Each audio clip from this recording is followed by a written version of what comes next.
Wears آج سارا دن پاکستان کی اکانومی صرف پاکستان کے لیول پہ، نیشنل لیول پہ ہی نہیں، انٹرنیشنلی بھی ڈسکس ہوتی رہی. وہ سارے لوگ جو انفلیشن میجر کرتے ہیں، اکانومی پہ کامنٹ کرتے ہیں، جن کا اسپیسیفک ایریا ایشیا ہے اور اس میں وہ پاکستانی اکانومی کو پچھلے کافی عرصے سے بہت قریب سے دیکھ رہے ہیں، انہوں نے صاف کہہ دیا کہ we are collapsing as an economy and we are at the brink of default.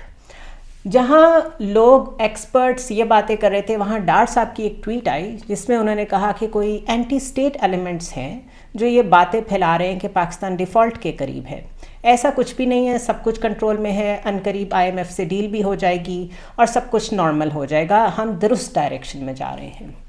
Dar صاحب شاید یہ بھول گئے کہ ڈیفالٹ کا سب سے زیادہ ذکر جس نے آن ریکارڈ کیا ہے وہ وزیر دفاع ہیں خواجہ آصف، ان کی اپنی پارٹی کے.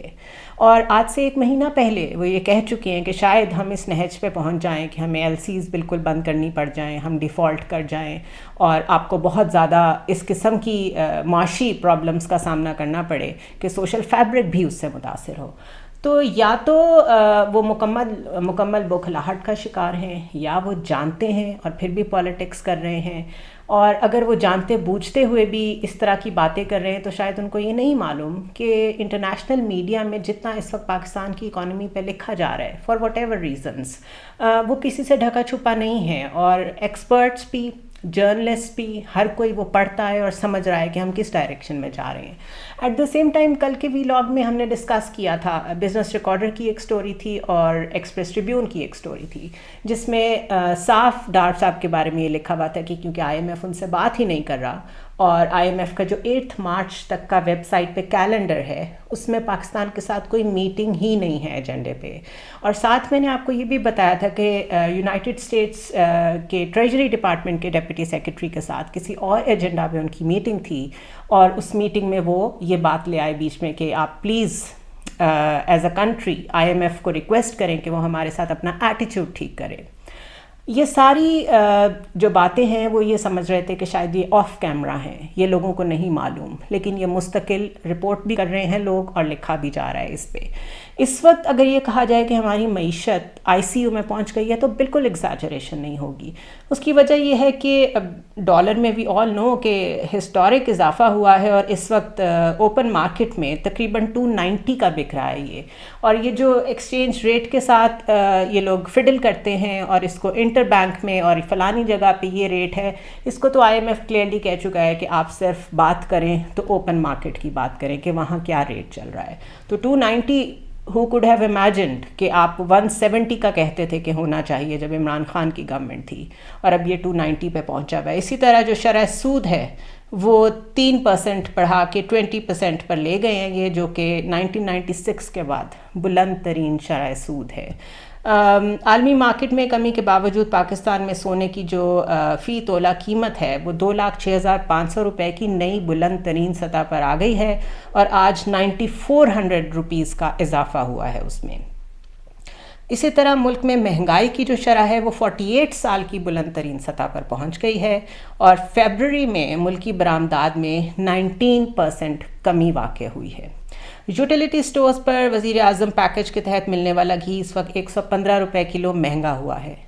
115 روپے مہنگا ہوا ہے، اور یہ گھی جو سٹیپل آئٹم ہے، جو ہر ایک کو چاہیے، غریب کو بھی چاہیے، امیر کو تو چاہیے ہی، اس کی بات ہو رہی ہے. اور 2 ماہ میں 190 روپے مہنگا ہو چکا ہے. اور اسی طرح جو کہ مفتاح اسماعیل کی طرف سے ریاکشن آیا وہ بڑا آبویس تھا. اب کیونکہ وہ گورنمنٹ میں نہیں ہیں تو وہ صاف کہہ رہے ہیں کہ حکومت کی پالیسی میں کوئی ڈائریکشن نظر نہیں آ رہی ہے، اور اس وقت اکانومی کے ساتھ ایک کھیل کھیلا جا رہا ہے.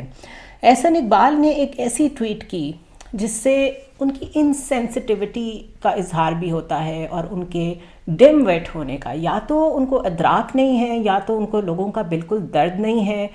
پولیٹیشین ہونے سے پہلے وہ انسان بھی ہیں. مطلب اس کامنٹ سے مجھے تو بہت تکلیف ہوئی.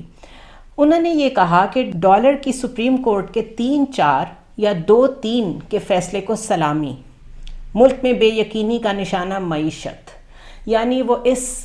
انتہائی ایسے ٹائم میں جب ہر بندے کو یہ فکر ہے کہ عام آدمی کا کیا بن رہا ہوگا, آگے آنے والا وقت کیسے گزرے گا. اور میں ابھی آپ سے شیئر کرتی ہوں کہ انٹرنیشنلی UN یہ رپورٹ کر رہا ہے کہ پاکستان میں شاید 5 بلین لوگوں کو قحط کا سامنا کرنا پڑے. تو اس وقت ہمارے اپنے وزیر یہ کہہ رہے ہیں کہ ڈالر نے سپریم کورٹ کے فیصلے کو سلامی دی ہے, اور اس میں بھی وہ کنٹروورسی کہ 3-4 یا 2-3 کے فیصلے کو سلامی دی ہے. یہ انسینسٹیو ہونے کی حد ہے. اور اس کے بعد یہ سمجھنا بہت آسان ہے کہ کیا we really matter to these people, کیا یہ لوگ واقعی ملک بچانا چاہتے ہیں, یا یہ لوگ صرف اپنے لیے ایک حکومت لے کے بیٹھے ہوئے ہیں اور ان کے وہی عزائم ہیں جو 30 سال سے باری باری یہی پارٹیاں باری لیتی رہی ہیں اور نتھنگ ہیز چینجڈ. اور اسی طرح چائنا نے قرض دینے والے ممالک سے اپیل کیا کہ پاکستان کی اس کنڈیشن میں ہیلپ کی جائے, اور اگر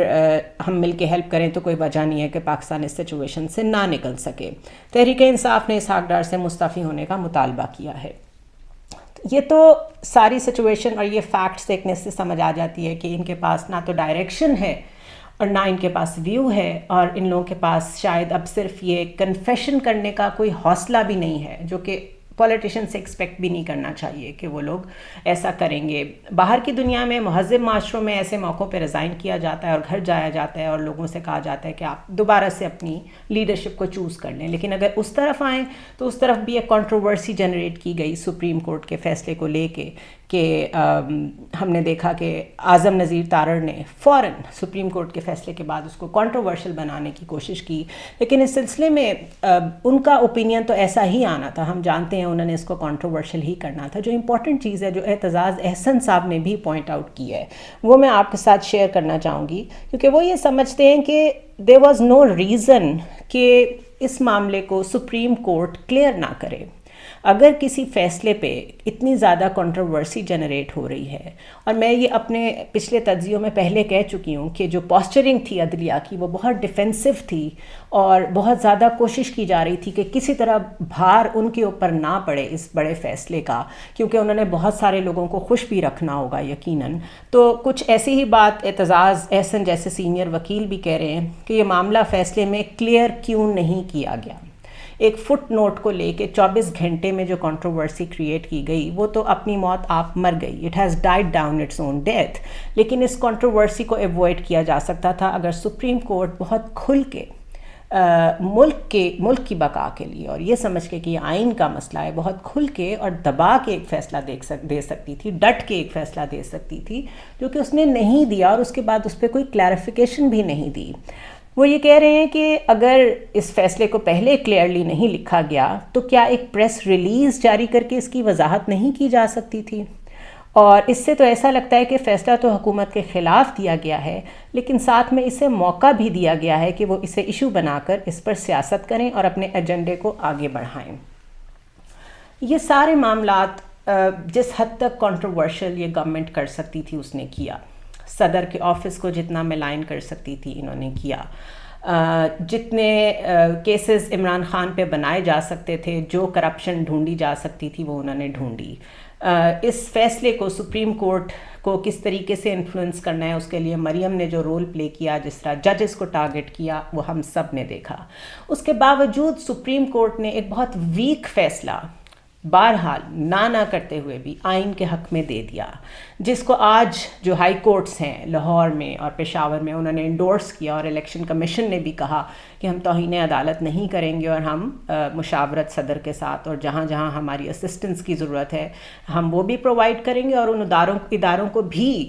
ہم ریٹن فارم میں یہ چیزیں انفارم کر رہے ہیں کہ ہمیں اسسٹنس پرووائڈ کی جائے. یہ سارا ایک عوام کا پبلک پریشر نہ ہوتا تو کبھی ممکن نہیں تھا, اور اب چیزیں آہستہ آہستہ بہت مشکل سے نہ چاہتے ہوئے ایسے ڈائریکشن میں جائیں گی جس میں آپ دیکھیں گے کہ الیکشنز ان کو نیشنل اسمبلی کے بھی کرانے پڑیں گے اور پروونشل اسمبلیز کے بھی کرانے پڑیں گے. اس کی وجہ یہ ہے کہ یہ جس طرح کی لیول پلینگ فیلڈ چاہ رہے تھے وہ تو ان کو نہیں ملی, but at the same time اگر اس وقت پروونشل اسمبلی کے الیکشنز ہو جاتے ہیں اور اس کے بعد نیشنل اسمبلی کے الیکشنز ہوتے ہیں تو اس وقت ان کو الیکشنز کو مینیج کرنے کے لیے, الیکشنز کو پراپرلی فائٹ کرنے کے لیے, اپنی پراپر کیمپینز کرنے کے لیے کے پی اور پنجاب میں پاؤں دھرنے کی بھی جگہ نہیں ملے گی. سو بیسکلی شاید ان کو یہ بات سمجھ میں آ جائے کہ اگر ان کو کچھ سوٹ کرتا ہے تو وہ یہ ہے کہ یہ الیکشنز ایک ہی وقت میں کر لیے جائیں, اور جو ملکی معیشت ہے وہ بھی اس چیز کی اجازت نہیں دیتی کہ 2 دفعہ الیکشنز ہوں. بہرحال اگر ان حکمرانوں سے جو اس وقت ہم پہ مسلط ہیں, جن کی اس وقت گورنمنٹ ہے, ان سے اگر لیسٹ بھی ایکسپیکٹ کیا جائے کہ یہ ملک کے حق میں سوچیں, تو بس صرف یہی ہے کہ آہستہ آہستہ دھکے سے الیکشنز کی طرف جائیں, لوگوں کے سامنے خود کو پیش کریں. اگر ایک الیکشن ہار بھی جاتے ہیں تو اپنا پولیٹیکل فیوچر بچائیں, کیونکہ ان لوگوں کے پاس اتنا پیسہ ہے کہ یہ بار بار الیکشنز لڑ سکتے ہیں. لیکن یہ آنے والا الیکشن صرف ان لوگوں کا ہوگا جو لوگ واقعتاً لوگ سمجھتے ہیں کہ وہ ان کے ساتھ کنیکٹ کرتے ہیں. انہوں نے اپنے کینڈیڈیٹس کے ساتھ نون لیگ نے جو سلوک کیا ہے, اور جو شرمناک خاموشی پیپلز پارٹی نے ڈیموکریٹ ہوتے ہوئے, یہ اپنے آپ کو ڈیموکریٹس کہتے ہیں, نواز شریف نے تو کبھی کوئی اتنا بڑا کلیم کیا بھی نہیں ہے سوائے اس کے کہ وہ نظریاتی ہیں. تو اگر کوئی بہت کلیم کرتا تھا کہ وہ بہت پروگریسو ہیں اور بہت ڈیموکریسی کے چیمپئنس ہیں تو وہ پیپلز پارٹی تھی. لیکن ایک شرمناک خاموشی دیکھی ہم نے, ریڈیو سائلنس بلاول بھٹو کی طرف سے اور اس ساری انکلز کی ٹیم کی طرف سے جو محترمہ بینظیر بھٹو کے ساتھ ساتھ کام کرتی رہی, ہمیشہ جمہوریت کی چیمپئن بنی رہی. روتے روتے انہوں نے ایکسٹینشن بھی دے دی آرمی چیف کو. یعنی وہ سب کچھ کرتے بھی جاتے ہیں اور ساتھ ساتھ بھرم بھی رکھتے ہیں ڈیموکریسی کا. اس پہ میں ایک ڈیٹیلڈ ویلاگ کروں گی کہ ان 10 مہینوں میں کیا کیا ایسا ہوا جو انتہائی ان ڈیموکریٹک تھا, لیکن پیپلز پارٹی نے اس میں پی ڈی ایم کی باقی جماعتوں کا مکمل ساتھ دیا. اور خاموشی بھی, یعنی کمپلیسنٹ ہونا بھی کسی جرم میں, اس جرم میں برابر کا شریک ہونا ہی ہوتا ہے. I'll see you tomorrow.